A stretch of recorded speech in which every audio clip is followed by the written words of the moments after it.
Hi,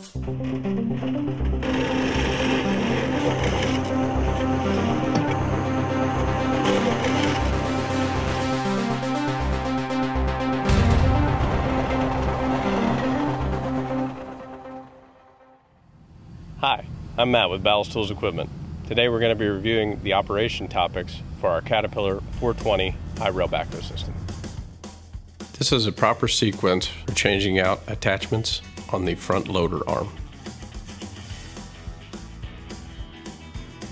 This is a switch that you use to unlock the front attachments on the loader arm and lock them back in. This is a proper sequence for raising and lowering the front high rail gear. This is the rear high rail gear on the backhoe. It has lock pins on the back, which should be engaged when the high rail gear is up, as well as when it's in the down position. The high rail gear is raised and lowered using the outrigger levers. The backhoe is equipped with a hose reel for using hydraulic hand tools. The hose reel can be operated at 5 gallons a minute and also at 10 gallons a minute. The outriggers have extensions, which should be used anytime that the machine is being worked on the rails. The rototilt provides rotation and tilt for all of the attachments. This is a rototilt speed selector. This will increase or decrease the speed of the rotation and the tilt on the rototilt. The backhoe is equipped with an extend-a-hoe that provides an additional 4 feet of reach.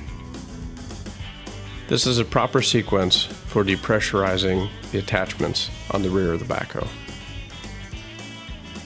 To use the front high rail gear, press the high rail enable button, then press the high rail raise or lower buttons to engage or disengage the front high rail gear. Press this button to turn your hose reel on and off. You can select between 5 gallon a minute and 10 gallon a minute. This is the joystick function screen that shows the various button functions for the selected attachment. The joystick screen can also be used for troubleshooting the functions of the joysticks. Thanks for watching, and for more information, please check out our website. And as always, be safe out there.